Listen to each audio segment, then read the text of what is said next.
Okay, so we're going to take up tab 1, committee substitute for Senate Bill 330 on missing persons with special needs by Senator Dean. And we have the legislative assistant for Senator Dean here. You are recognized. Thank you, Madam Chair. There is a strike all amendment on this bill. You will be explaining bar code 135856 by Senator Altman.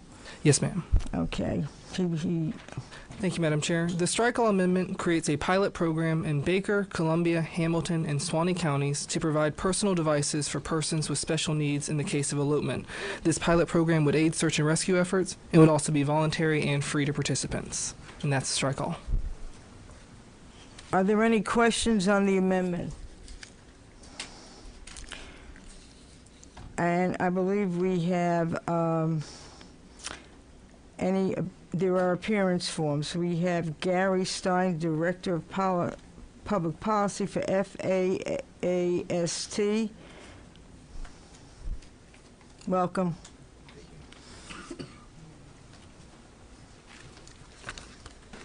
Good morning, Chair Sobel and members of the committee. As Director of Public Policy for FAST, which is the Florida Alliance for Assistive Services and Technology, I would like to thank Senator Dean for sponsoring this potentially life-saving legislation.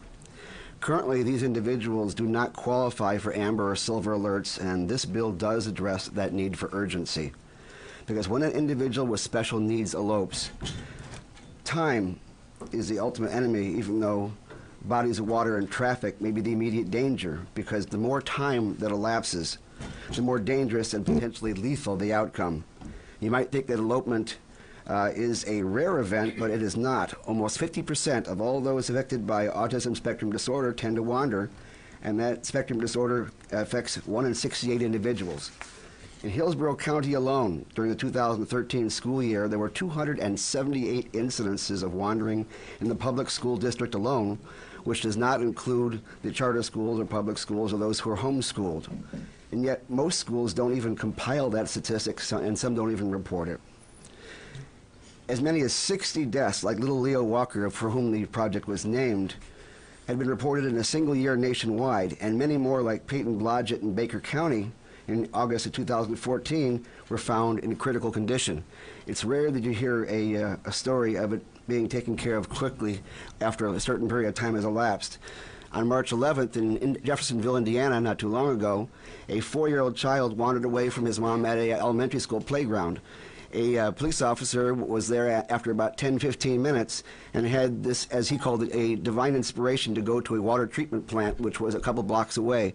And realizing the child could squeeze between the bars, he cut the bars and ran in there and saw the child's face and arm inside of a clarification pond. And for those familiar with water treatment, it's an 18-foot deep pool of churning sewage. And the officer dived in and saved the child within seconds of the child being sucked in. However, we cannot legislate divine intervention, so we hope that you will vote affirmatively for this bill as amended today. And we believe this amendment is a step in the right direction. These personal locate and rescue devices are life-saving technology. They reduce the search time from hours and days to minutes, precious minutes. However, we feel that the amendment bill is still missing 3 key items. The first is law enforcement training, because the way you approach a child with autism, especially when they're wandering, is different from the way you approach any other child. It must be taught, as well as learning the equipment itself. Also, there should be an inclusion criterion that includes a fiscal stratification. These devices aren't that expensive. They're about between $200 and $300 and about $30 subscription per month. However, the cost of taking care of a child with autism can often be great, and some can afford it and some cannot. So there should be a tiered stratification system so that it takes into account the income of the parent as well as the cost of care, and it would be able to include more children.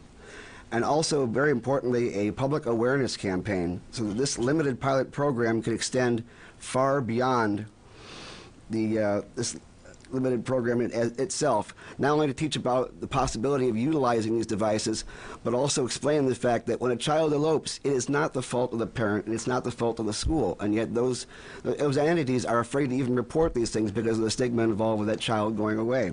So this is important to be included. The funding that is required for this initiative is dwarfed by the benefit. The cost of saving Peyton Blodgett, which took over 49 hours and over $1 million, included 11 agencies of federal, state, and local, and also volunteer organizations. In regard to the search for little Leo Walker, it was 56 hours and over $3 million in 16 agencies, and yet it ended badly. The cost to the parents of a search that ends too late is insurmountable. If this bill saves just one precious life, it will be worth it. But please consider my suggestions in a further amendment so this program can go further to ensure its success. Thank you.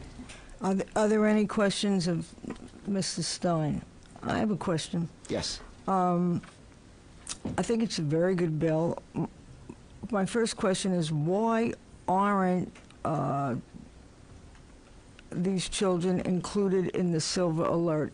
According to what I have read, that all individuals are included in Silver Alert. Silver Alert. Found upon that? Silver Alert, from my understanding, is for individuals over the age of 26, and Amber Alert is for children who are considered endangered by means of foul play. Okay, but there's also the Missing Persons Alert. Does that cover all children? It does not cover all children, and it does not address the extreme need for emergency, which is far beyond that of a normal search.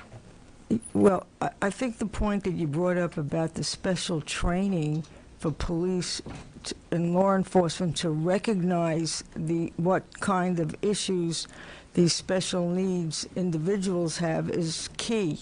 I mean, that's really the key component. And how will that be funded with these GPS in these special counties? The organization that is working with this project, CARD, the Center for Autism-Related Disorders, are experts at training.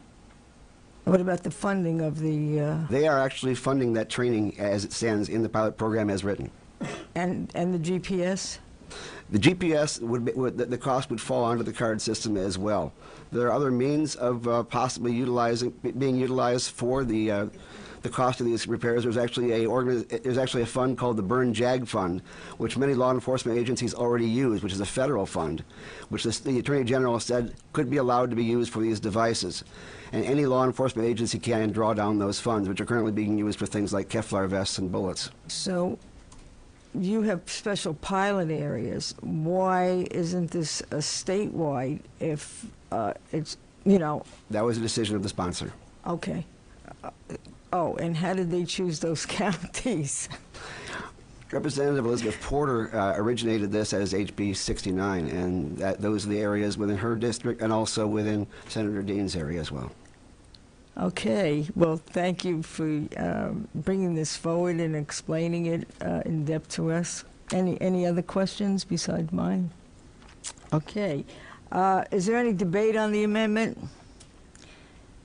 Mr. Daniels, you are recognized to close on the amendment.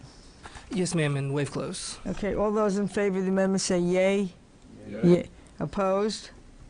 Okay, the amendment is adopted. Now we're back on the bill as amended, and are there any questions on the bill as amended? And we have more appearance forms. We have Jim DeBoergen. I'll waive my time. Thank you. And we have Laura Cantwell from AARP. Members, is there any debate on the bill as amended? Do you would like to close? Yes, ma'am. I waive my close. Okay. Mr. Daniel, Legislative Assistant for Senator Dean, waives his close. Nikki, please call the roll on Committee Substitute for Senate Bill 330. Senator Dean, Senator Dietert, Senator Garcia, Senator Hudson, Yes. Senator Ring, Yes. Vice Chair Altman, Yes. Chair Sobel. Yes, and show your bill passing. Good job. Thank you, Madam Chair. Appreciate it. Okay.